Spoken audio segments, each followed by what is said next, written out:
فذكر إن نفعت الذكرى سيذكر من يخشى ويتجنبها الأشقى. அன்பிற்குரிய சகோதரர்களே, கடந்த சில நாட்களுக்கு முன்பதாக சகோதரர் முர்ஷித் அப்பாசி என்பவர் அப்துல் ராசிக் விவாத அழைப்பு மற்றும் விவாதம் செய்ய தகுதியானவரா என்ற தலைப்பிலே ஒரு வீடியோவை வெளியிட்டிருக்கிறார். அந்த வீடியோ மூலமாக அப்துல் ராசிக்குடன் விவாதம் செய்வதற்கு முர்ஷித் அப்பாசி என்பவரும் அவரை சார்ந்தவர்களும் தயாரில்லை என்றும், அதற்கு காரணமாக அப்துல் ராசிக் என்பவர் விவாதம் செய்வதற்கு தகுதியற்றவர் என்று சொல்லி சில காரணங்களை முன்வைத்திருந்தார். அன்பிற்குரிய சகோதரர்களே, இதற்கெல்லாம் வீடியோக்களை பேசக்கூடிய முர்ஷித் அப்பாசி அவர்கள், நாங்கள் என்னென்ன விஷயங்களை எல்லாம் கேட்டுக்கொண்டிருக்கிறோமோ, என்னென்ன விஷயங்களை எல்லாம் பட்டியல் போட்டுக் கொண்டிருக்கிறோமோ, எதை நாம் விவாத பொருளாக சமூக மன்றத்திலே முன்வைத்துக் கொண்டிருக்கிறோமோ, அவற்றில் எதற்காவது வாய் திறக்கிறாரா? என்ன நாங்கள் சொல்லிக் கொண்டிருக்கிறோம், என்ன நாங்கள் சொல்லிக் கொண்டிருக்கிறோம், என்ன நாங்கள் சொல்லிக் கொண்டிருக்கிறோம், நாங்க என்னெல்லாம் கேட்கிறோம், நாங்க என்னெல்லாம் கேட்கிறோம், என்ன நாங்கள் சொல்லிக் கொண்டிருக்கிறோம். அறிவிப்பாளர் வரிசையிலே நம்பகமானவர்களாக இருந்தாலும் அல் குர்ஆனுடைய அடிப்படை கருத்துக்களுக்கு மாற்றமாக வருகின்ற விரல் விட்டு எண்ணக்கூடிய ஒரு சில செய்திகள் நாங்கள் என்ன மாதிரி அணுக வேண்டும், அந்த செய்திகளை நாங்கள் அப்படியே கண்மூடித்தனமாக ஏற்றுக்கொண்டு நடப்பதா, அல்லது நபிகள் நாயகம் ஸல்லல்லாஹு அலைஹி வஸல்லம் அவர்கள் ஒன்றை சொன்னால் அதுவும் வஹியாகத்தான் இருக்கும், அல் குர்ஆனுக்கு மாற்றமாக வருகின்ற செய்திகள் நபிகளார் மூலம் வெளிப்படுத்தப்பட்ட வஹி கிடையாது, கட்டுக்கதைகள் தான், அல் குர்ஆனுக்கு மாற்றமாக வருகின்ற காரணத்தினால் அது வஹி கிடையாது என்று நாங்கள் சொல்லி மக்கள் மத்தியிலே வஹியை மாத்திரம் நிலைநாட்டக்கூடிய, வஹியை மாத்திரம் பின்பற்றக்கூடிய ஒரு சமூகத்தை உருவாக்க வேண்டும் என்று குரல் எழுப்பிக் கொண்டிருக்கிறோம். இதற்கு நாங்கள் பல விஷயங்களை ஆதாரங்களாக முன்வைத்துக் கொண்டிருக்கிறோம். அந்த எதற்கும் பதில் சொல்லாத முர்ஷித் அப்பாசி அவர்களும் அவரை சார்ந்தவர்களும் என்ன செய்து கொண்டிருக்கிறார்கள்? நாங்க என்னெல்லாம் கேட்கிறோம்? ரசூலுல்லாஹி ஸல்லல்லாஹு அலைஹி சொன்னார்கள், மன் தஸப்பஹ குல்ல யௌமின் சப்அ தமராத்தின் அஜ்வத்தின். என்ன சொல்றாங்க? அஜ்வா என்ற அந்த ஈத்தம் பழத்தில் 7 ஈத்தம் பழங்களை யார் காலை நேரத்தில் சாப்பிடுகிறாரோ லம் யதுர்ரஹு ஃபீ தாலிகல் யௌமி சும்முன் வலா சிஹ்ருன். என்ன சொல்றாங்க ரசூலுல்லாஹ்? யாராவது காலை நேரத்தில் 7 அஜ்வா ஈத்தம்பழங்களை சாப்பிடுவார்களாக இருந்தால் அவர்களுக்கு விஷமோ சூனியமோ பலிக்காது. இது எங்க வர ஹதீது? புகாரில வரக்கூடிய ஹதீது. அன்பாண்டவர்களே, இதையெல்லாம் வச்சா தம்மோட வாதத்தை நிறுவ முடியாது. இதுவெல்லாம் சஹீஹா இருந்தா வழிகட்டு சிந்தனை காத்துல பறக்கும். அதுக்கு இதை என்ன செய்யணும்? முதலாவது தூக்கி வீசணும். இது எங்க வர ஹதீது? புகாரில வரக்கூடிய ஹதீது. அன்பாண்டவர்களே, இதையெல்லாம் வச்சா தம்மோட வாதத்தை நிறுவ முடியாது. இதுவெல்லாம் சஹீஹா இருந்தா வழிகட்டு சிந்தனை காத்துல பறக்கும். அதுக்கு இதை என்ன செய்யணும்? முதலாவது தூக்கி வீசணும். என்ன நாங்கள் சொல்லிக் கொண்டிருக்கிறோம், என்ன நாங்கள் சொல்லிக் கொண்டிருக்கிறோம், என்ன நாங்கள் சொல்லிக் கொண்டிருக்கிறோம், நாங்க என்னெல்லாம் கேட்கிறோம், நாங்க என்னெல்லாம் கேட்கிறோம். இது எங்க வர ஹதீது? புகாரில வரக்கூடிய ஹதீது. அன்பாண்டவர்களே, இதையெல்லாம் வச்சா தம்மோட வாதத்தை நிறுவ முடியாது. இதுவெல்லாம் சஹீஹா இருந்தா வழிகட்டு சிந்தனை காத்துல பறக்கும். அதுக்கு இதை என்ன செய்யணும்? முதலாவது தூக்கி வீசணும். அதுக்கு என்ன கலை கொண்டு வந்தார்கள்? விஷப்பரீட்சை நடத்துவோமா? அஜ்வா ஈச்சப்பழத்தையும் கையில தாரோம், நஞ்சையும் இந்த பக்கத்தால தாரோம், அஜ்வா ஈச்சப்பழத்தையும் தின்னணும், நஞ்சையும் குடிக்கணும். நீங்க உயிரோட வாழ்ந்தா இந்த ஹதீஸை நம்புறோம். அல்லாஹு அக்பர். நபிகளாருடைய சுன்னாவோடு நடந்து கொள்கிற முறை, ஹதீதுகளோடு நடந்து கொள்கிற முறை இதுதானா?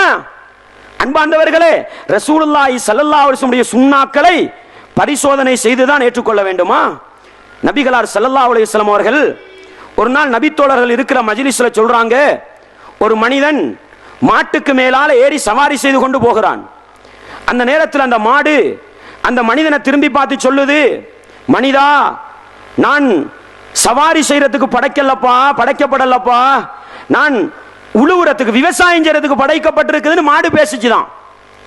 ஒரு ஓநாய் என்ன செய்கிறது? ஒரு ஆட்டை பிடிக்கிறது, ஆட்டிடையன் அடித்து விரட்டுகிறான். ஓநாய் ஓடி ஓடி சொல்லுது அந்த மனுஷனை பார்த்து, இன்றைக்கு நீ ஆட்ட விட்டு என்னைய விரட்டு, சிங்கம் புலிய ஆட்ட பிடிச்ச நாளைக்கு நம்ம தான் யாரை பாதுகாப்போம்? உங்களை ஆட்ட பாதுகாப்போம்னு சொல்ல ரசூலுல்லாஹ் இதை சஹாபாக்கள்கிட்ட சொல்லி போட்டு என்ன சொல்றாங்க தெரியுமா? இந்த இடத்துல அபூபக்கர் உமர் இல்ல, ஆனால் இந்த செய்தியை நானும் உண்மை என்று நம்புகிறேன், அபூபக்கரும் நம்புவார் உமரும் நம்புவார்னு சொல்றாங்க. அல்லாஹு அக்பர். அந்த மஜ்லிஸ்ல அபூபக்கர் உமர் ரதியல்லாஹு இருக்கல்ல. நம்மட ஆய்வாளர்களும் அறிஞர்களும் இருந்தா என்ன தெரியுமா சொல்லிருப்பாங்க?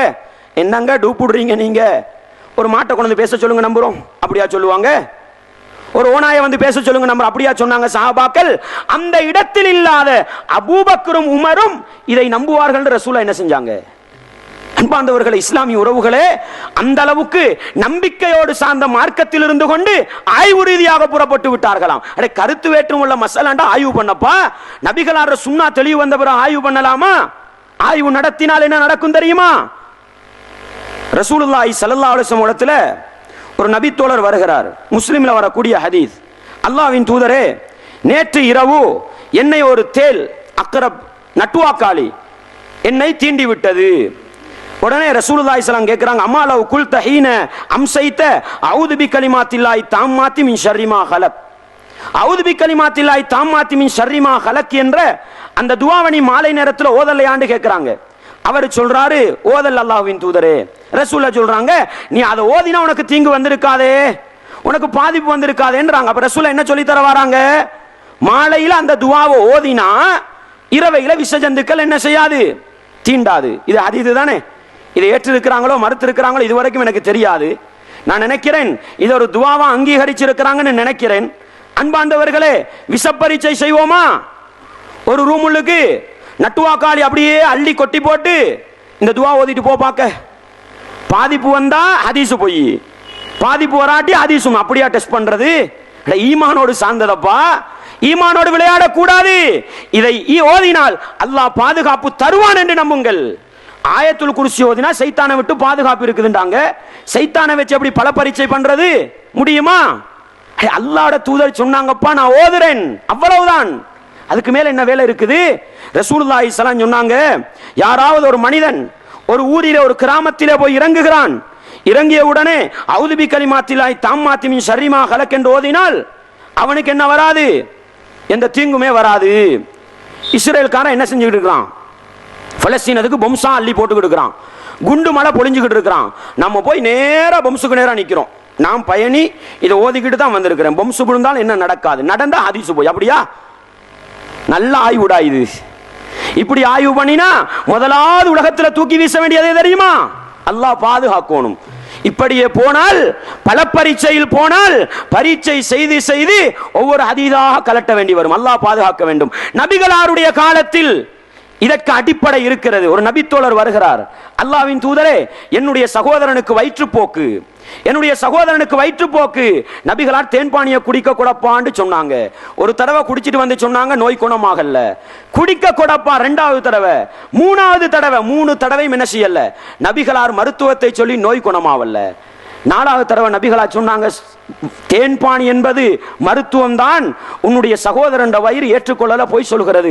4வது தடவையும் குடு என்றார்கள், நோய் குணமாகியது. என்ன சகோதரரை காட்டுகிறது? என்ன காட்டுகிறது? இதை நபிகளாருடைய சொல் டெஸ்ட் பண்ணுவதற்கல்ல, ஆய்வு பண்ணுவதற்கல்ல, உறுதியான நம்பிக்கையோடு செயற்பாடுபடுத்துவதற்கு. உங்களுக்கு தெரியும், சஅத் ரலியல்லாஹு அன்ஹுடைய கூட்டம் ஒரு காபிர்கள் வாழுகிற ஊருக்கு போன நேரம் அவருக்கு மருத்துவம் செய்ததை பார்த்திருப்பீர்கள். அவருடைய நோய் குணமாகியது, பரிசுகள் எல்லாம் எடுத்துட்டு வந்தார்கள் என்று நீங்க படிச்சிருப்பீங்க, தெரிஞ்சதுதான் எல்லாருக்கும். இன்றைக்கு நம்மட வீட்லயோ உங்களோட வீட்லயோ யாருக்கோ என்ன நோய் மிச்ச நாளா குணமால் எடுக்க வேண்டிய மருத்துவம் எல்லாம் செஞ்சு முடியல. உடனே ஒருத்தரை கூட்டிட்டு வந்து, இங்க பாருங்கப்பா, நம்மட அறிஞரே கூட்டிட்டு வந்தாலும் நல்லதான், சூரத்துல் ஃபாத்திஹா ஓதுங்க. குணமாகினா இந்த ஹதீஸ் ஏற்றுக்கொள்றோம், குணமாகலன்னா ஹதீஸை தூக்கி வீசுவோம். சரியா? இது இந்த நிலைப்பாட்டில் போனால் முஸ்லிமாக இருக்கலாமா? எனவே அன்பார்ந்தவர்களே, இஸ்லாமிய உறவுகளே, நபிகளார் சொன்ன அடிப்படை இருக்கிறது. சொல்பவர்களுக்கும் தெரியும் ஏன் நாங்கள் அஜ்வாவுடைய ஹதீஸை தூக்கி வீசினோம். அதை தூக்கி வீசினதுல நம்பிக்கை இல்லாமல் இல்ல, நம்பிக்கை இல்லாமல் இல்ல. அதை வைத்தால் சூனிய மறுப்பு கொள்கையில் நிலைத்திருக்க முடியாது. அதற்காக முதலாவது ஹதீஸ் எல்லாம் தட்டினாதான் இங்க வரலாம், இங்க வரலாம்னு வந்திருக்கிறாங்க. அல்லாஹ் போதுமானே. நபிகளார் சொன்ன அடிப்படை இருக்கிறது. சொல்பவர்களுக்கும் தெரியும் ஏன் நாங்கள் அஜ்வாவுடைய ஹதீஸை தூக்கி வீசினோம். அதை தூக்கி வீசினதுல நம்பிக்கை இல்லாமல் இல்ல, நம்பிக்கை இல்லாமல் இல்ல, அதை வைத்தால் சூனிய மறுப்பு கொள்கையில் நிலைத்திருக்க முடியாது. அதற்காக முதலாவது ஹதீஸெல்லாம் தட்டினாதான் இங்க வரலாம், இங்க வரலாம்னு வந்திருக்கிறாங்க. அல்லாஹ் போதுமானவர்களே, நபிகளார் சொன்ன அடிப்படை இருக்கிறது. சொல்பவர்களுக்கும் தெரியும் ஏன் நாங்கள் அஜ்வாவுடைய ஹதீஸை தூக்கி வீசினோம். அதை தூக்கி வீசினதுல நம்பிக்கை இல்லாமல் இல்ல, நம்பிக்கை இல்லாமல் இல்ல, அதை வைத்தால் சூனிய மறுப்பு கொள்கையில் நிலைத்திருக்க முடியாது. அதற்காக முதலாவது ஹதீஸெல்லாம் தட்டினாதான் இங்க வரலாம், இங்க வரலாம்னு வந்திருக்கிறாங்க. அல்லாஹ் போதுமானவன். எனவே அன்பார்ந்தவர்களே, இந்த ஹதீஸும் சூனியத்துக்கு ஒரு தாக்கம் இருக்கிறது என்பதை தெளிவாக சொல்லிக் கொண்டிருக்கிறது. என்ன நாங்கள் சொல்லிக் கொண்டிருக்கிறோம், என்ன நாங்கள் சொல்லிக் கொண்டிருக்கிறோம், என்ன நாங்கள் சொல்லிக் கொண்டிருக்கிறோம், நாங்க என்னெல்லாம் கேட்கிறோம், நாங்க என்னெல்லாம் கேட்கிறோம். உங்களுக்கு தெரியுமா, நீங்க தஜ்ஜாலை பத்தி கொஞ்சம் வாசி பாருங்க. உங்களுக்கு தெரியும், தமீம் இப்னு ஹுசைனி தாரி ரலியல்லாஹு அன்ஹு கிறிஸ்டியனாக இருக்கும் பொழுது அவங்க ஒரு கப்பல் பயணம் போய் தஜ்ஜாலை சந்திச்சுட்டு வந்தாங்க ஒரு தீவுல. புத்தியை வைத்து சிந்திக்கிற சமூகம் இந்த ஹதீஸை நிச்சயம் மறுக்கத்தான் வேண்டும். ஏன் தெரியுமா, இன்று வரைக்கும் உலகத்துல சேட்டலைட்டுகளுக்கு மேல சேட்டலைட் பூட்டப்பட்டு, கடல்களுக்கு மேல கடலை ஆய்வு பண்ணி, மலைகளுக்கு மேல மலைகளை ஆய்வு பண்ணி என்னென்னமோ கண்டுபிடிச்சு வச்சிருக்கிறான். ஆனா இன்னும் தஜ்ஜால் வாழ்ற தீவை கண்டுபிடிக்கல. முஸ்லிம்ல வரக்கூடிய ஹதீஸ் சொல்லுது, தமீம் இப்னு ஹுசைனி தாரி அவங்க கப்பல் பயணம் போனாங்க, ஒரு தீவுல வச்சு தஜ்ஜாலை சந்திச்சாங்க. அவன் ஒரு விஷயத்தை சொன்னான், பல கேள்விகள் கேட்டான். ஒரு நதியை பத்தி கேட்டான், இந்த நதியில தண்ணி வத்திட்டுதான். அவங்க சொன்னாங்க அது இன்னும் வத்தல, நல்லா தண்ணி இருக்குது. அவன் சொன்னான் அது கிட்டத்துல வத்தும் சொன்னான். ஒரு ஊற்றுக்கண்ணை பத்தி கேட்டான். ஊற்றுக்கண்ணு சொல்லுவோம் தானே, தண்ணி மலையிலிருந்து அப்படியே பீறிட்டு வரும். அவங்க சொன்னாங்க அதுல மாஷாஅல்லாஹ் பரக்கத்தா தண்ணி வந்துகிட்டு இருக்குது. அவன் சொன்னான் இல்ல, அது கிட்டத்துல தண்ணி வத்தும்னு சொன்னான். ஒரு தோட்டம், ஈத்தம்பழ தோட்டத்தை பத்தி கேட்டான். மாஷாஅல்லாஹ் அது பரக்கத்தா என்ன செய்யுது, ஈத்தம்பழத்தை கொடுக்குதுன்னு சொன்னாங்க. அவன் சொன்னான் கிட்டத்துல அது என்ன செய்யும், காய் தராமல் போகும்னு சொன்னான். இவ்வளவும் அவன் முன்னறிவிப்பு செஞ்சான். விளங்குதா? அதுக்கு பின்னால கேட்டான், அரபிகளுக்கு ஒரு நபி வருவார் இருக்குது, உம்மி நபி ஒருத்தர் வருவாரு, அவர் வந்துட்டாரா? சொன்னாரு வந்திருக்கிற மாதிரி அரபுகள் ஒருத்தர் வந்திருக்கிறாராம், அரபிகள் எல்லாம் அவர பின்னால போய்கிட்டு இருக்கிறாங்களாம். அப்படின்னு இவர் அரபி அல்லையே, இவர் ஒரு கிறிஸ்தவர் தானே. சொல்லும்போது அவர் சொல்றாரு, அவர் வந்தா நாங்க வார காலம் நெருங்கிட்டது, அவர பின்னுக்கு தான் சத்தியம் இருக்குது, அவரை பின்பற்றது தான் உங்களுக்கு நல்லதுன்னு தவ்வாவும் செய்யறான். முஸ்லிம்ல வரக்கூடிய ஹதீஸ படிங்க, முன்னறிவிப்பு தவ்வா வேற. அன்பார்ந்தவர்களே, தமீம் இப்னு ஹுசைனி தாரி கரையை அடைந்தவுடன் முதலாவது செய்த வேலை என்ன தெரியுமா, தஜ்ஜால்ட்ட தஅவாவை வச்சு போனாங்க. முகமது நபி கிட்ட போய், நான் இப்படி ஒரு தீவுக்கு போனேன், இப்படி ஒரு நிகழ்வு நடந்தது, அதை வச்சு தான் உங்களை தேடி வந்திருக்கிறேன். ரசூலுல்லாஹ் சொன்னாங்க, அவன் சொன்னது உண்மை, அவன் தான் மஸீஹுத் தஜ்ஜால். ரசூலுல்லாஹ் அதை அங்கீகரிச்சாங்க. அதனால தான் அதை ஹதீஸ் என்று சொல்றோம். அன்பார்ந்தவர்களே, இஸ்லாமிய சகோதரர்களே, புத்திய வச்சு சூரியன் மறையுது என்று சொன்ன உடனே ஹதீஸ் வருது தானே, ஒவ்வொரு நாளும் சூரியன் மறையுது. என்ன செய்யுது, ஹதீஸ பத்தி தனியா பேசணும், நான் எக்ஸ்ட்ரா வாரதனால சொல்றேன். ஹதீஸுக்கு தனியும் முரண்பாடா பேச வேண்டியிருக்குது. நான் இன்றைக்கு உங்களுக்கு சொல்ல போற வேறொரு அடிப்படைய, ஹதீஸுகளுக்கு போனா நிறைய முரண்பாடு, ஏகப்பட்ட முரண்பாடு. சூரியன் எங்கடா மறையுது, சூரியன் சுத்தவே இல்லையேன்னு ஹதீஸ மறுக்கிறாங்க. அட தஜ்ஜால் உலகத்துல வாழ்றான்னு ஹதீஸ் சொல்லுது. எங்க உலகம் கண்டுபிடிக்கலையே ஹதீஸ மறுப்பீங்களா? இன்னும் அந்த ஹதீஸ மறுத்ததா எனக்கு தெரியாது, மறுத்துட்டாங்களோ தெரியாது. உங்களுக்கு அன்பாண்டவர்களே, ரசூலுல்லாஹ் ஸல்லல்லாஹு அலைஹி வஸல்லம் அவர்களுக்கு சூனியம் செய்யப்பட்டது. ரசூலுல்லாஹ் ஸல்லல்லாஹு அலைஹி வஸல்லம் சூனியம் செய்யப்பட்டது. புகாரில ஹதீஸ் வருது. ஹதீஸை பத்தி தனியே பேசணும், ஹதீஸ்ல வர முரண்பாடு உங்களுக்கு தனியே சொல்ல வரது என்னன்னு சொன்னா, ரசூலுல்லாஹ் ஸல்லல்லாஹு அலைஹி வஸல்லம் அவங்களுக்கு சூனியம் செய்யப்பட்டதா புகாரில ஹதீஸ் வருது. என்ன மாற்றம் வந்தது? ஹதீஸ் வார்த்தை தெரியுமா உங்களுக்கு? ஆனா அவங்க என்ன அத்துப்படியா பாடமாக்கி வச்சிருக்காங்க, பைத்தியக்காரன்ற அளவுக்கு பாடமாக்கி வச்சிருக்காங்க. ஹதீஸ்ல என்ன வார்த்தை வருது? யுஹய்யலு இலைஹி அன்னஹு யஃஅலு ஷைஅ வலம் யஃஅலுஹு. செய்யாத ஒன்றை செஞ்ச மாதிரி ஃபீலிங். யுஹய்யலு இலைஹின்னா என்ன? சூனியத்துடைய தாக்கம் நபிகளாருக்கு வந்தது, செய்யாத ஒன்றை செஞ்ச மாதிரி ஃபீலிங். மனைவிமார்ட்ட போகாத நேரத்தில் போன மாதிரி ஒரு ஃபீலிங். இந்த ஃபீலிங் ரசூலுல்லாவுக்கு பைத்தியம் வந்துட்டு தான் ஹதீஸ் சொல்லுதான். எனவே இந்த ஹதீஸ் ஏற்றுக்கொள்ளக்கூடாது. சரியப்பா, நாங்க என்னெல்லாம் கேட்கிறோம்? நபிகள் நாயகம் ஸல்லல்லாஹு அலைஹி வஸல்லம் அவர்களுக்கு லபீத் பின் ஆஸம் என்ற ஒரு யூதன் சூனியம் செய்ததன் காரணமாக நபிகள் நாயகம் ஸல்லல்லாஹு அலைஹி வஸல்லம் அவர்கள் 6 மாத காலமாக மனநிலை பாதிக்கப்பட்டவர்களாக இருந்தார்கள் என்றும், தான் செய்யாததை செய்ததாகவும் மனைவியிடம் இல்லறத்தில் ஈடுபடாமலேயே இல்லறத்தில் ஈடுபட்டதாக நினைத்துக் கொண்டே இருந்தார்கள் என்று ஒரு கட்டுக்கதை வருகிறது. யூதன் நபிகளாருக்கே சூனியம் செய்து நபிகளாரையே வீழ்த்தி விட்டான் என்று சொன்னால், நபிகளாருடைய மனநிலை பாதிக்கப்பட்ட நிலை 6 மாத காலம் நீடித்தது என்று வருகின்ற நேரத்தில் இது தெள்ள தெளிவாக அல் குர்ஆனுக்கு முரணாக இருக்கிறது. ஒரு முஸ்லிம் அல்லாதவன் ஆன்மீக ரீதியாக நபிகள் நாயகத்தையே வீழ்த்தி விட்டான் என்பது மிகப்பெரிய ஒரு ஆபத்தான கருத்தாக இருக்கிறது. நபிகள் நாயகத்தின் ஆன்மீகத்தையே கேள்விக்குறியாக்கக்கூடியதாக இருக்கிறது என்றெல்லாம் கேள்விகளை எழுப்புகிறோம். இதற்கு எந்த பதிலும் இல்லை. இந்த கொள்கையில நீங்கள் இருந்தால், இந்த கொள்கையில நீங்கள் இருந்தால், இந்த கொள்கையில நீங்கள் இருந்தால் அதுக்கு முன்ன சொல்லுவாங்க என்ன தெரியுமா? மக்கா முஷ்ரிக்குகள் சொன்னாங்களாம், இன் தத்தபிஊன இல்லா ரஜுலம் மஸ்ஊரா, நீங்கள் சூனியம் செய்யப்பட்ட ஒரு மனிதரை அன்றி வேற யாரையும் பின்பற்றவில்லை. மக்கா முஷ்ரிக்குகள் சொன்னாங்களாம். அல்லாஹ் கேட்கிறான், நபியே பார்த்தீர்களா, உங்களுக்கு எதிராக எப்படி முன்னுதாரணம் சொல்கிறார்கள் இந்த அநியாயக்காரர்கள். எனவே ரசூலுல்லாஹ்வுக்கு சூனியம் செய்யப்பட்டதுன்னு சொன்னவன்லாம் அநியாயக்காரன். சரியா? இது முஹம்மது நபியோட விஷயத்துல வந்துச்சுது. ரசூலுல்லாஹ்வுக்கு சூனியம் செய்யப்பட்டது ஹதீஸ்ல வந்துச்சுது. மறுத்துட்டீங்க லேசி. ஹதீஸ்ல வந்ததை மறுக்கலாம் தானே. மூசா நபி எடுத்துக்கங்க. மூசா நபியுடைய விடயத்தில் உங்களுக்கு தெரியுமா ஒரு ஆச்சரியம்?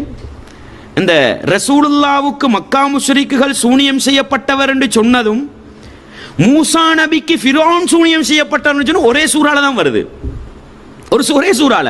இதுல சூரா பனி இஸ்ராயில் 17வது அத்தியாயம் 47வது வசனத்துல வரும், முஹம்மது நபியை பார்த்து நீங்க பின்பற்றது யார்? சூனியம் செய்யப்பட்ட ஒரு மனிதர் என்று. அதே சூறால 101வது வசனத்துல வரும், ஃபிரௌன் யாரை பார்த்து சொன்னான்? மூசா நபியை பார்த்து சொன்னான். எப்படி சொன்னான்? இன்னீ லஅதுன்னுக யா மூசா மஸ்ஹூரா, மூசாவே உங்களை நான் ஒரு சூனியம் செய்யப்பட்ட மனிதராகத்தான் காணுகிறேன். மூசா நபிக்கு சூனியம் செய்யப்பட்டுச்சா இல்லையா? செய்யப்பட்டுச்சா இல்லையா?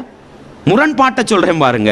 அல்லாஹ் அல் குர்ஆன்ல சொல்றான் பாருங்க, மூசா நபிக்கும் ஃபிரௌனுடைய காலத்து சூனியக்காரர்களுக்கும் இடையில ஒரு மிகப்பெரிய ஒரு சவால் நடந்து கொண்டிருக்குது. மூசா நபி சொல்றாங்க, உங்களோட தடிகள் அது இதெல்லாம் போடுங்கப்பா. ஃபைதா ஹிபாலுஹும் வ இஸியுஹும் யுஹய்யலு இலைஹி. இதான் விஷயம். புகாரில ரசூலுல்லாஹ்க்கு வந்த ஹதீஸ்ல என்ன மாற்றம் வந்தது? யுஹய்யலு இலைஹி அன்னஹு யஃஅலு ஷைஅ வ லம் யஃஅல்ஹு. ரசூலுல்லாஹ் செய்யாத ஒன்றை செஞ்ச மாதிரி. யுஹய்யலு இலைஹி என்ன வந்துச்சு? அந்த அரபு வாசகத்தை பாடமாங்க. யுஹய்யலு இலைஹி. இங்க என்ன வருது? அவங்க கௌத்து துண்டையும் கம்புகளையும் போட்டாங்க. யுஹய்யலு இலைஹி. மூசாவுக்கு என்ன செய்தது? ஃபீலிங் வந்தது. என்ன ஃபீலிங்? அன்னஹா தஸ்ஆ. அங்க ரசூலுல்லாஹ்க்கு வந்தது என்ன? செய்யாதோண்ட செஞ்ச மாதிரி வந்துச்சு. இங்க சும்மா புழுந்த கௌத்து துண்டும் கம்பு துண்டும் நெளிகிற மாதிரி விளங்குச்சு. 2 மொண்டு தானே? 2 மொண்டு இல்லையா? செய்யாத ஒன்றை செஞ்ச மாதிரி ஃபீலிங் வந்தாலும் பைத்தியம் உங்களோட பார்வையில். ஓடாத ஒன்று ஓடுற மாதிரி விளங்கினா இது நெளியல்ல. எனக்கு நெச்சுரல் கௌரா விளங்குது. எனக்கு நெளிகிற மாதிரி விளங்கினா நடக்காத ஒன்று நடந்த மாதிரி தானே விளங்குது. இது பைத்தியம் இல்லையா இது? அப்போ குர்ஆன் வசனத்தை மறுங்க. ஹதீஸுக்கு சொன்ன அதே காரணம் குர்ஆனுக்கு அதே வார்த்தைங்க. இதுதான் ஆச்சரியம். சூரா பனு இஸ்ராயில்ல தான் முஹம்மது நபியை பார்த்து மசூரான்னு சொன்னதும் வருது. அதே பனு இஸ்ராயில்ல தான் மூசா நபியை பார்த்து மசூரான்னு சொன்னதும் வருது. புகாரியில அல்லாஹ் என்ன தெரியுமா செஞ்சா? மனுஷனை டெஸ்ட் பண்றதுக்கு இதே யுஹய்யலு இலைஹி புகாரில போட ஹதீஸை போட்டான், தூக்கி வீசினாங்க.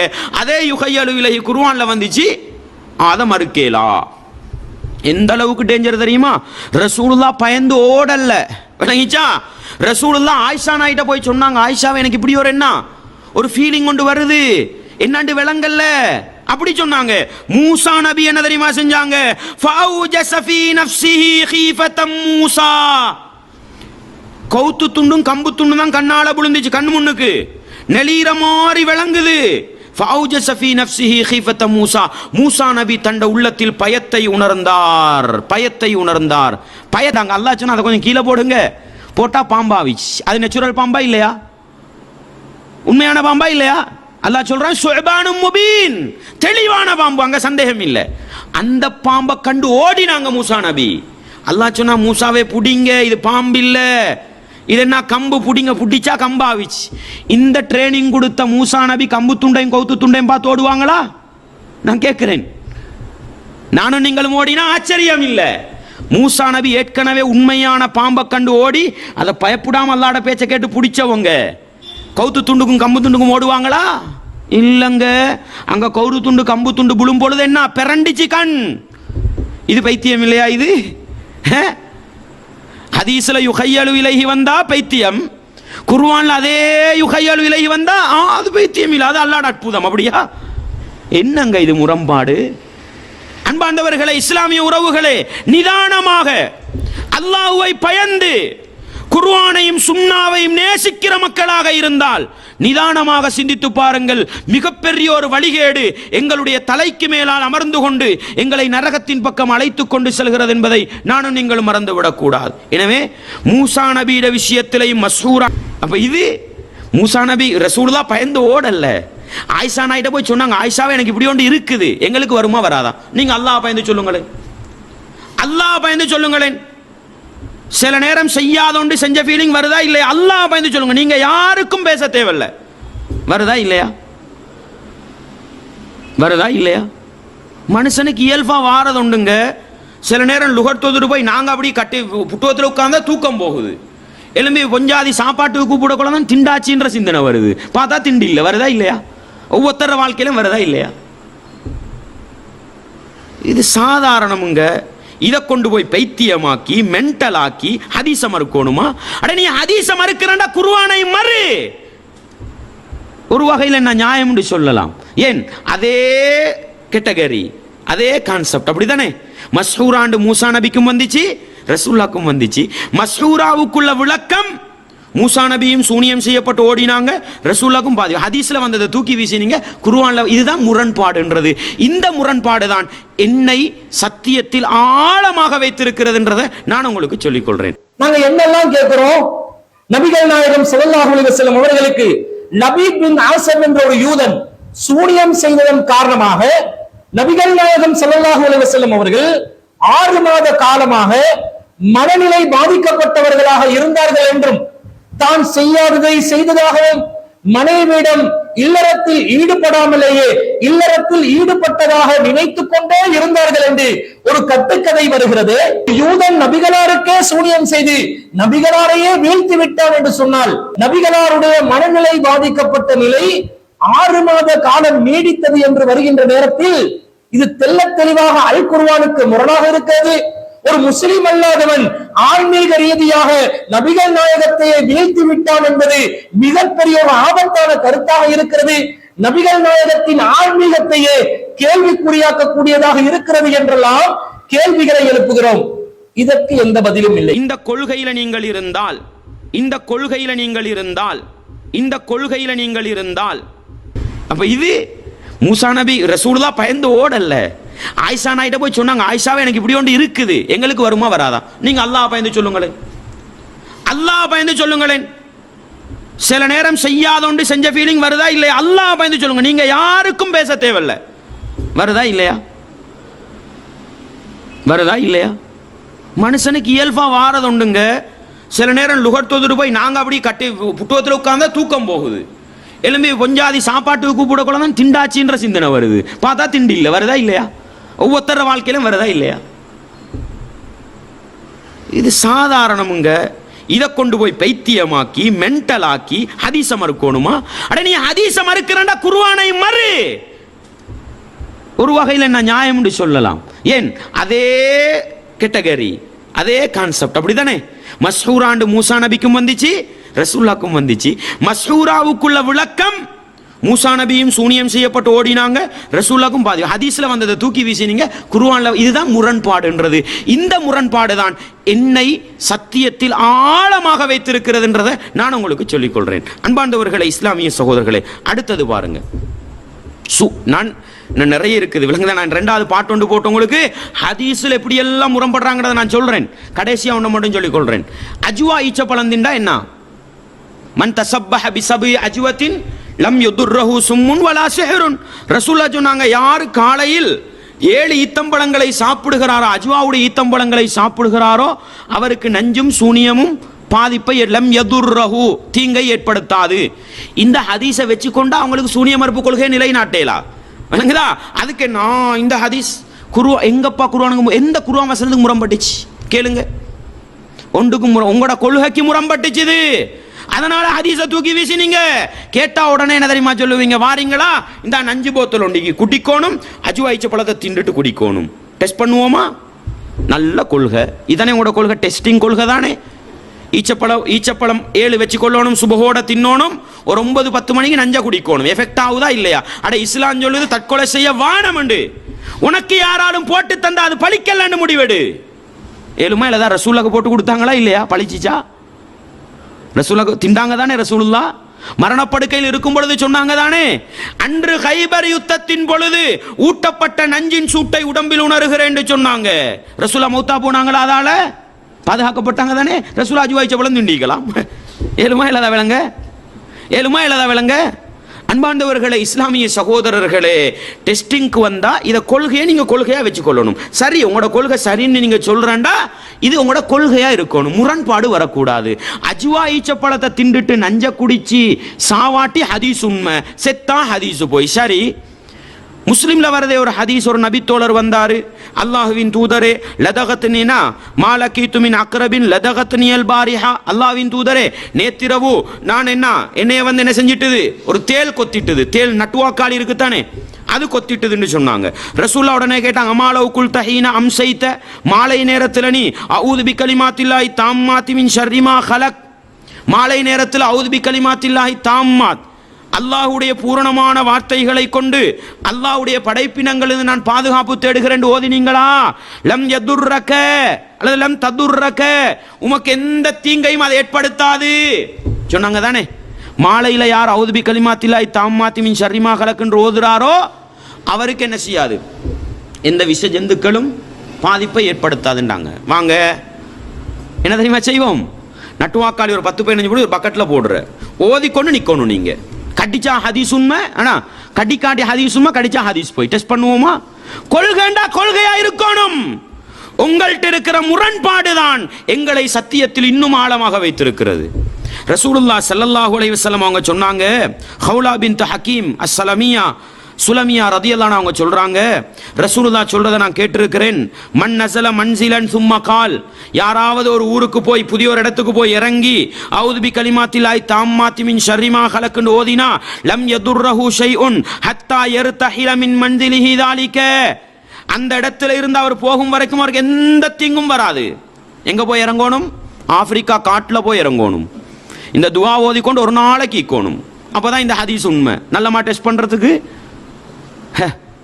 நல்ல அறிவு, அப்படிதானே? எங்களுக்கும் விளங்கல்ல. ஒரு காலத்தில் குர்ஆன் சுன்னாவை தெளிவா பேசினவர் அறிவு எந்த முட்டங்காலுக்கு இறங்கிச்சோ எங்களுக்கு விளங்கல்ல. அன்பார்ந்தவர்களே, இந்த முரண்பாடு இன்னும் ஏராளமான முரண்பாடு சகோதரர்களே, ஏராளமான முரண்பாடு. இந்த முரண்பாடு தனக்குள்ளுக்கு முரண்பாடை வச்சுக்கொண்டு அந்த முரண்பாட்டை குர்ஆன் ஹதீஸ் கடையில் விட்டு சண்டை பிடிக்க வச்சு என்ன செய்யறது? ஹதீஸை தூக்கி வீசுற கலாச்சாரம். எனவே அன்பார்ந்தவர்களை என்ன தெரியுமா சொல்றோம், நீங்க அஜ்வா ஈச்சப்பழ ஹதீஸை டெஸ்ட் பண்ணி தான் நம்பணுன்ற முடிவுக்கு வந்தா இன்னும் ஏராளமான ஹதீஸ் இருக்குது, டெஸ்ட் பண்ணுவோம் வாங்க. விளங்குதா? டெஸ்ட் பண்ணி ஒரு முடிவுக்கு வரும் கொள்கைக்கு வந்தா உங்களோட கொள்கை உண்மை, இல்லைன்னா உங்களோட கொள்கை தான் உலகத்தில் நம்பவன் வழிகேடு. இதெல்லாம் ஏன் நான் உங்களுக்கு தெளிவா சொல்றேன்னு சொன்னா சண்டை பிடிக்கிறதுக்கு அல்ல. எங்களோட நிறைய உறவுகள் குர்ஆன் சுன்னாவுக்காக அடி வாங்கி பாடுபட்டு தியாகம் செஞ்சு பொருளாதாரத்தை செலவழிச்சு பாடுபட்ட ஒரு சமூகம் இந்த வழிகேட்டுக்கு பின்னால போய் மாட்டிக்கொண்டு தவிக்குது. அந்த சமூகத்தை பாதுகாக்க வேண்டிய ஒரு கடமை இருக்குது. இந்த பணியை யாரு செய்யறது? யாரு செய்யறது? நாங்க பேசினா விவாதத்துக்கு வா, விவாதத்துக்கு. விவாத மேடையில் என்ன நடக்குது? இருட்டடிப்பு நடக்குது. விவாத மேடையில் மக்களை ஏமாத்திக்கிட்டு இருக்கிறாங்க. அன்பா, அல்லாஹ்வை பயந்தவன் விவாதம் செஞ்சா விவாதம் செய்யலாம், செய்யாமல் இல்லை. இது அல்லாஹ்வை பயந்த கூட்டம். குர்ஆன் சுன்னாவை தண்ட மனோ இச்சைக்கு தூக்கி வீசுற கூட்டத்தை அல்லாஹ்வை பயந்த கூட்டம் சொல்லலுமா? இவ்வளவு வெளிப்படையா முரண்பட்டு கொண்டு குர்ஆன்ல வந்தா ஒரு விளக்கம், ஹதீஸ்ல வந்தா வேறொரு விளக்கம் கொடுத்து பெறற்ற சமூகம் எப்படி இவங்களை நம்பி விவாதத்துக்கு போறது? அன்பாண்டவர்களே, இஸ்லாமிய சகோதரர்களே, நண்பர்களாக இருக்கிற மட்டத்தில், சமூகமா பழகிற மட்டத்தில் எங்க எல்லாருக்கும் ஒரு கடமை ஒன்று இருக்குது. இந்த வழி கேட்ட நாங்க தெளிவா விளங்கி இவர்களுக்கு ஆழமான ஒரு விளக்கம் கொடுக்கணும். எனவே இது மிக நீண்ட ஒரு பகுதி. உங்களுக்கு நான் இன்றைக்கு சூனியத்தோடு சம்பந்தப்பட்டதை மட்டும் விளக்கி இருக்கிறேன். ஹதீஸுகள் எப்படி எப்படியெல்லாம் தில்லுமுள்ளு பண்றாங்க, ஹதீஸை வச்சுக்கிட்டு மக்கள் எப்படியெல்லாம் ஏமாத்தி வழிகெடுத்துக்கிட்டு இருக்கிறாங்க. இன்ஷா அல்லாஹ் இன்னொரு சந்தர்ப்பம் கிடைச்சா அந்த வழிகேட்டை நாங்க பார்ப்போம். எனவே வழிகேட்டை வழிகேடாக விளங்கி அதிலிருந்து ஒதுங்கி நடக்கவும், சத்தியத்தை சத்தியமாக விளங்கி எடுத்து நடக்கவும் நானும் நீங்களும் முயற்சிக்க வேண்டும். அல்லாஹ் எனக்கும் உங்களுக்கும் அதற்கு துணை. நாங்க என்னெல்லாம் கேட்கிறோம், நபிகள் நாயகம் ஸல்லல்லாஹு அலைஹி வஸல்லம் அவர்களுக்கு லபீத் பின் ஆஸம் என்ற ஒரு யூதன் சூனியம் செய்ததன் காரணமாக நபிகள் நாயகம் ஸல்லல்லாஹு அலைஹி வஸல்லம் அவர்கள் 6 மாத காலமாக மனநிலை பாதிக்கப்பட்டவர்களாக இருந்தார்கள் என்றும், தான் செய்யாததை செய்ததாகவும், மனைவியிடம் இல்லறத்தில் ஈடுபடாமலேயே இல்லறத்தில் ஈடுபட்டதாக நினைத்துக் கொண்டே இருந்தார்கள் என்று ஒரு கட்டுக்கதை வருகிறது. யூதன் நபிகளாருக்கே சூனியம் செய்து நபிகளாரையே வீழ்த்தி விட்டான் என்று சொன்னால், நபிகளாருடைய மனநிலை பாதிக்கப்பட்ட நிலை 6 மாத காலம் நீடித்தது என்று வருகின்ற நேரத்தில் இது தெள்ளத் தெளிவாக அல் குர்ஆனுக்கு முரணாக இருக்கிறது. ஒரு முஸ்லிம் அல்லாதவன் ஆன்மீக ரீதியாக நபிகள் நாயகத்தையே வீழ்த்தி விட்டான் என்பது மிகப்பெரிய ஒரு ஆபத்தான கருத்தாக இருக்கிறது. நபிகள் நாயகத்தின் ஆன்மீகத்தையே கேள்விக்குறியாக்கக்கூடியதாக இருக்கிறது என்றெல்லாம் கேள்விகளை எழுப்புகிறோம். இதற்கு எந்த பதிலும் இல்லை. உங்கள் பார்வையில் அப்துல் ராசிக் என்பவர் ஜாகில் தானே? ஒரு ஜாகில் என்று இருக்கின்ற நேரத்தில் அவருடன் வந்து விவாதம் செய்வதில் உங்களுக்கு என்ன பிரச்சனை இருக்கிறது? அப்துல் ராசிக் என்பவர் உங்களுடைய பார்வையில் ஜாகிலாக இருந்தால் உங்களுக்கு இலகுவாக வந்து அந்த ஜாகிலை முறியடித்து விடலாமே. ஒரு ஜாகிலாக இருக்கக்கூடிய ஒருவர் மக்கள் மன்றத்திலே குர்ஆன் சுன்னாவில் இல்லாத விஷயங்களை எல்லாம் சொல்லி வழிகெடுத்து விடுகிறார் என்ற ஒரு நிலை வருகின்ற நேரத்தில் ஆலிமாக இருக்கக்கூடிய உங்களுடைய கடமைதான் என்ன? எந்த ஜாகில் மக்களை வழிகெடுத்துக் கொண்டிருக்கிறாரோ அந்த ஜாகிலை விட்டும் மக்களை காப்பாற்றுவதற்காக உடனடியாக தானாக முன்வந்து களத்தில் குதித்து விவாதத்துக்கு அழைத்து அந்த ஜாகிலை விவாத களத்திலே தோலுறுத்து காட்டும் கடமை உங்களுக்கு இருக்கின்றதா இல்லையா? உங்களுடைய பார்வையில் நாங்கள் ஜாகில்களாக இருந்தால் உங்களுடைய கடமை என்ன? உடனடியாக வந்து இந்த ஜாகிலுடைய கருத்துகளுக்கு மக்கள் சென்றுவிடக் கூடாது என்பதற்காக உடனடியாக வழிகேட்டை தோலுறுத்து காட்டுவது உங்கள் மீது சுமத்தப்பட்ட கடமை. நீங்கள் உண்மையான அல்லாஹ்வின் அழைப்பாளராக இருந்தால் இதை தான் நீங்கள் செய்திருக்க வேண்டும்.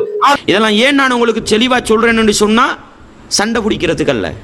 எங்களோட நிறைய உறவுகள் குர்ஆன் சுன்னாவுக்காக அடி வாங்கி பாடுபட்டு தியாகம் செஞ்சு பொருளாதாரத்தை செலவழிச்சு பாடுபட்ட ஒரு சமூகம் இந்த வழிகேட்டுக்கு பின்னால போய் மாட்டிக்கொண்டு தவிக்குது. அந்த சமூகத்தை பாதுகாக்க வேண்டிய ஒரு கடமை இருக்குது. இந்த பணியை யாரு செய்யறது? நாங்க பேசினா விவாதத்துக்கு வா, விவாத மேடையில் என்ன நடக்குது? இருட்டடிப்பு நடக்குது. விவாத மேடையில் மக்களை ஏமாத்திக்கிட்டு இருக்கிறாங்க. அன்பா, அல்லாஹ்வை பயந்தவன் விவாதம் செஞ்சா விவாதம் செய்யலாம், செய்யாமல் இல்லை. இது அல்லாஹ்வை பயந்த கூட்டம். குர்ஆன் சுன்னாவை தண்ட மனோ இச்சைக்கு தூக்கி வீசுற கூட்டத்தை அல்லாஹ்வை பயந்த கூட்டம் சொல்லலுமா? இவ்வளவு வெளிப்படையா முரண்பட்டு கொண்டு குர்ஆன்ல வந்தா ஒரு விளக்கம், ஹதீஸ்ல வந்தா வேறொரு விளக்கம் கொடுத்து பெறற்ற சமூகம் எப்படி இவங்களை நம்பி விவாதத்துக்கு போறது? அன்பாண்டவர்களே, இஸ்லாமிய சகோதரர்களே, நண்பர்களாக இருக்கிற மட்டத்தில், சமூகமா பழகிற மட்டத்தில் எங்க எல்லாருக்கும் ஒரு கடமை ஒன்று இருக்குது. இந்த வழிகேட்ட நாங்க தெளிவா விளங்கி இவர்களுக்கு ஆழமான ஒரு விளக்கம் கொடுக்கணும். எனவே இது மிக நீண்ட ஒரு பகுதி. உங்களுக்கு நான் இன்றைக்கு சூனியத்தோடு சம்பந்தப்பட்டதை மட்டும் விளக்கி இருக்கிறேன். ஹதீஸுகள் எப்படி எப்படியெல்லாம் தில்லுமுள்ளு பண்றாங்க, ஹதீஸை வச்சுக்கிட்டு மக்கள் எப்படியெல்லாம் ஏமாத்தி வழிகெடுத்துக்கிட்டு இருக்கிறாங்க. இன்ஷா அல்லாஹ் இன்னொரு சந்தர்ப்பம் கிடைச்சா அந்த வழிகேட்டை நாங்க பார்ப்போம். எனவே வழிகேட்டை வழிகேடாக விளங்கி அதிலிருந்து ஒதுங்கி நடக்கவும், சத்தியத்தை சத்தியமாக விளங்கி எடுத்து நடக்கவும் நானும் நீங்களும் முயற்சிக்க வேண்டும். அல்லாஹ் எனக்கும் உங்களுக்கும் அதற்கு துணை.